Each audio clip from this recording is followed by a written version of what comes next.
Dévotion journalière du 21 septembre 2023. La foi apostolique. Lecture biblique. Psaume chapitre 1 versets 1 à 6. Chapitre 2 versets 1 à 12. Chapitre 3. 1 à 8. Et chapitre 4 versets 1 à 8.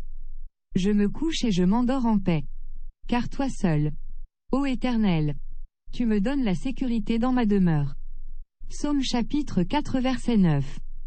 Avez-vous déjà eu une nuit blanche où vous êtes resté à tourner sur vous dans le lit pendant des heures et des heures? Peut-être. Vous vous êtes retrouvé à regarder à plusieurs reprises l'horloge, vous demandant pourquoi vous ne pouviez même pas somnoler. Plusieurs facteurs peuvent nuire à une bonne nuit de sommeil. De la pression au travail et des responsabilités familiales à des défis inattendus tels que des licenciements, des problèmes relationnels ou des maladies. Il n'est pas étonnant que parfois, un sommeil de qualité soit impossible. Si nous sommes troublés, anxieux ou encombrés de soucis, comment pouvons-nous vraiment nous reposer? Le sommeil joue un rôle important dans notre bien-être physique. Des études ont révélé que le corps humain a généralement besoin de 7 à 9 heures de sommeil par nuit.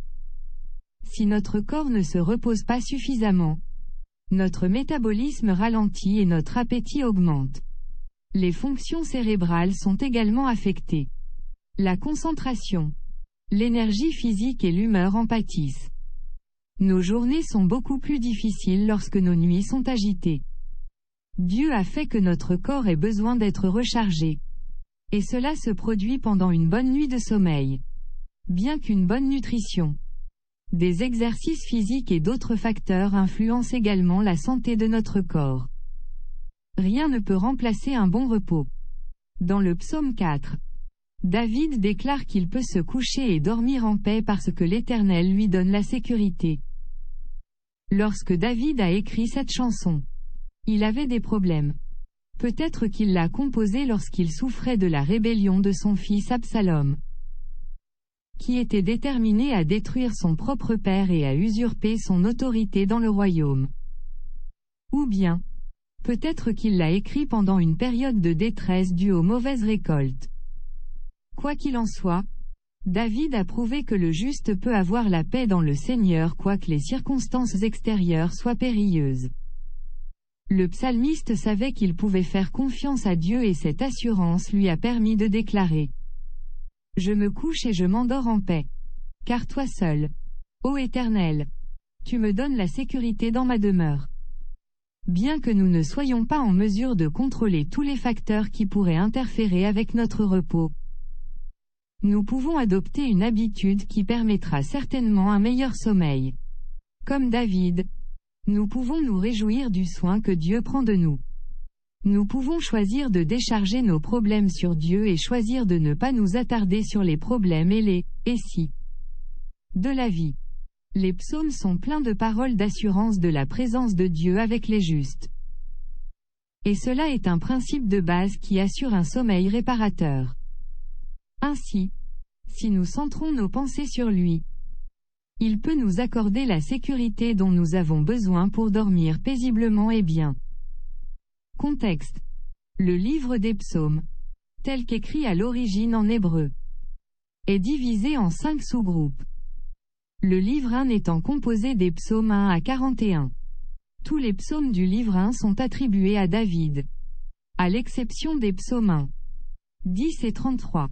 Bien que le psaume 1 n'ait pas été spécifiquement écrit comme une introduction à l'ensemble de la collection des psaumes, il donne le ton pour eux. C'est un psaume de sagesse, offrant un contraste net entre les justes et les méchants. Les versets 1 à 3 se rapportent au comportement de l'homme juste et soulignent qu'éviter l'influence des méchants apportera la bénédiction. Le sens de la loi de l'Éternel, au verset 2 va bien au-delà d'un ensemble de règles ou d'exigences légales. Elle indique l'ensemble du mode de vie enseigné par Moïse et les prophètes et est synonyme de « la parole du Seigneur ». Dans les versets 4 à 6, les méchants contrastent avec les justes et sont comparés à la paille sans valeur dispersée par le vent pendant la récolte. Bien que le psaume 2 soit sans titre, Acte 4 verset 25 attribue son auteur à David. Il est classé comme un psaume royal ou messianique. Alors que les psaumes classés de cette manière peuvent être associés au couronnement ou à d'autres cérémonies royales. Dans les écrits du Nouveau Testament, ils sont souvent liés à Jésus-Christ, le roi des rois. Par exemple, le sens hébreu du mot traduit par « oin » au verset 2 est « Messie », une référence claire à Jésus-Christ. Ce sens est soutenu par Acte 4 verset 26. Le thème du psaume 2 est la rébellion pécheresse de l'homme contre Dieu.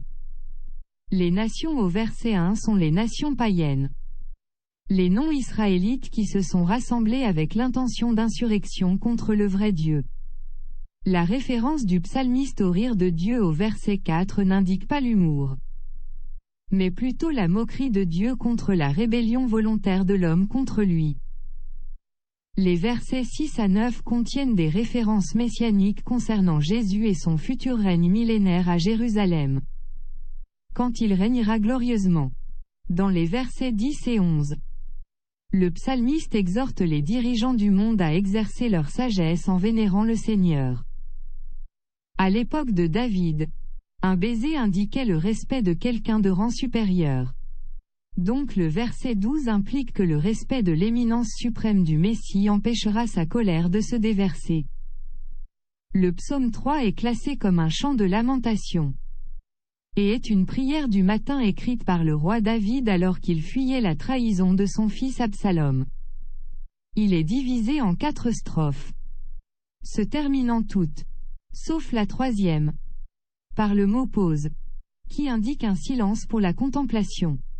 Les versets 2 et 3 donnent le point de vue de David concernant la divergence qu'il vivait. Les versets 4 et 5 marquent un tournant dans sa chanson. David détourne les yeux de ses adversaires vers la bonté de Dieu, et affirme sa confiance que Dieu a entendu sa prière et va intervenir. Les versets 6 et 7 révèlent la paix et la subsistance du psalmiste durant cette période difficile. Dans les versets 8 et 9, David réfléchit aux précédentes victoires, et conclut que seul Dieu est capable de délivrer. Il exprimait également sa conviction que Dieu continuera à bénir son peuple même en période de rébellion. David adresse le psaume 4, au chef des chantres, avec instrument à cordes. Point. Cette inscription donne une direction pour l'accompagnement musical du psaume. Le terme initial, néginote, ayant été interprété par « instrument à cordes ». Ce psaume est une prière du soir, et est traditionnellement associé au psaume 3, qui était une prière du matin écrite pendant la révolte d'Absalom. Comme le psaume 3. Le psaume 4 a 4 strophes. Les versets 2 et 3 sont un appel à Dieu pour entendre la prière de David et lui accorder sa miséricorde, tout en reconnaissant la provision de Dieu dans les périodes précédentes de détresse. L'expression hébraïque « fils des hommes » au verset 3 désigne des hommes de premier plan. David demande combien de temps ils déshonoreront le royaume par leur trahison et leurs mensonges. Les versets 4 à 7 expriment la confiance du psalmiste que Dieu répondra à ses prières. Il exhorte les hommes réputés à s'abstenir de laisser leurs émotions les conduire à pécher, mais plutôt à méditer sur leurs actes lorsqu'ils seront sur leur couche pendant la nuit, à offrir docilement des sacrifices et à faire confiance au Seigneur.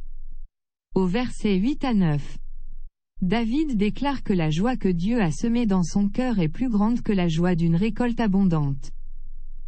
Et son sommeil sera paisible en sachant que Dieu prendra soin de lui. Regardez de plus près. 1. Selon le psaume 3 verset 4.